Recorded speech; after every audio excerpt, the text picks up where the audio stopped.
और इसी बीच खरगोन से बड़ी जानकारी, जहां आरा मशीन में लगी भीषण आग, लाखों रुपए की लकड़ी समेत मशीन खाक। फायर ब्रिगेड की 2 गाड़ियों ने आग पर काबू पाया है। नर्मदा रोड पर भाटिया आरा मशीन में आग लगी है। बताते चले कि आग लगने की वजह का अब तक खुलासा नहीं हो पाया है, लेकिन इस आग के चलते कहीं ना कहीं हड़कंप की स्थिति जरूर बन गई है। तो वहीं फायर ब्रिगेड की गाड़ियां मौके पर आग बुझाने की कोशिशों में जुट चुकी है। आपको बताते चले, आरा मशीन में यह भीषण आग लगी है। लाखों रुपए की लकड़ी समेत मशीन जलकर खाक हो गई।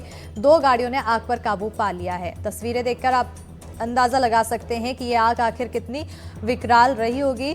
और वहीं इस पूरे आग के चलते मशीन और कई लकड़ियां जलकर खाक हो गई, जिससे लाखों रुपए का नुकसान हुआ है। नर्मदा रोड पर भाटिया आरा मशीन में ये आग लगने की जानकारी सामने आई। तो वहीं आग लगने की वजह का अब तक खुलासा नहीं हो पाया है।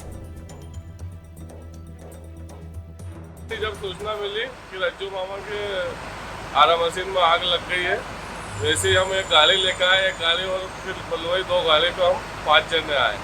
कितनी देर लगी इस आग को बुझाने में? हमको करीब आधा पौन घंटा लगा।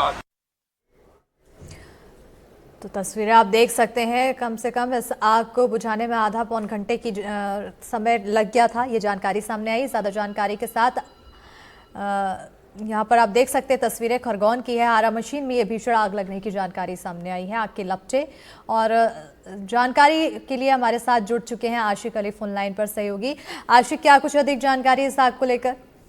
ये आग आज सवेरे लगी थी मैम। सवेरे करीब 5 बजे करीब ये आग लगी थी। सवेरे सवेरे का मौसम टाइम था और बड़ा अंधेरा भी था उस वक्त जब आग लगी। पड़ोसियों ने देखा, जो वहां पर घूमने वाले थे, जो वहां से टहल के जानने वाले थे, उन लोगों ने देखा कि आग लग रही है। तो उन्होंने तत्काल सूचना दी, जो आरा मशीन के मालिक है भाटिया जी, उनको सूचना दी। उसके बाद में दमकल की गाड़ी आई। लगभग 5 दमकल की गाड़ियों ने उस आग को बुझाया। लगभग 2 से 3 घंटे लगे।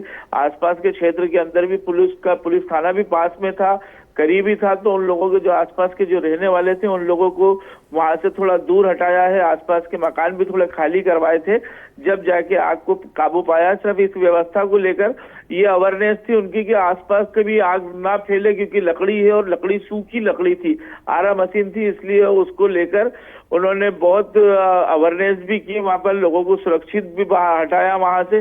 वैसे इस आग लगने के अंदर कोई जनहानि नहीं हुई, मगर लाखों का नुकसान हो गया है। बहुत पुरानी आरा मशीन थी और ये आरा मशीन सघन क्षेत्र के अंदर थी। इसको लेकर भी प्रशासन को बड़ी फिक्र थी और दमकल के वाहनों ने और दमकल कर्मियों ने बड़ी सुरक्षा के साथ में और बड़ी हिम्मत करके बड़ी उन लोगों सुरक्षा ने के साथ इस आग पर काबू पा लिया है। बहरहाल बहुत शुक्रिया तमाम जानकारी देने के लिए आशिक।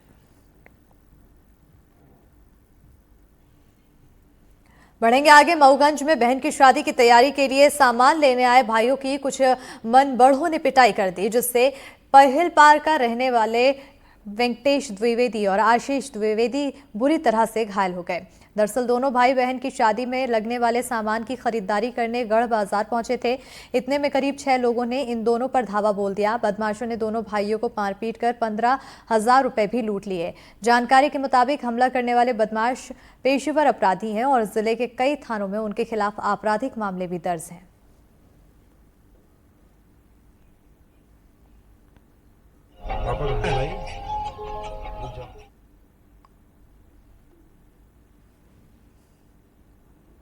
बढ़ेंगे आगे। धमतरी पुलिस को बड़ी कामयाबी मिली है और पुलिस ने धोखाधड़ी के मामले में 4 साल से फरार चल रहे आरोपी भूपेंद्र सेन को कुरूद से मुखबिरी के सूचना पर गिरफ्तार किया। आरोपी कोंडागांव, जगदलपुर और दूसरे जिलों में छिपकर रह रहा था। आरोपी के साथ ही गणेश यादव और भूपेंद्र सेन ने मिलकर कुरूद, मगरलोड, करेली बड़ी में संचालित विवाहन योजना के तहत अलग अलग इलाकों में लोगों को धोखाधड़ी का शिकार बनाया है। हालांकि पुलिस ने गणेश को पहले ही गिरफ्तार कर लिया था, लेकिन भूपेंद्र सेन फरार चल रहा था। पुलिस ने उसे भी गिरफ्तार कर लिया है।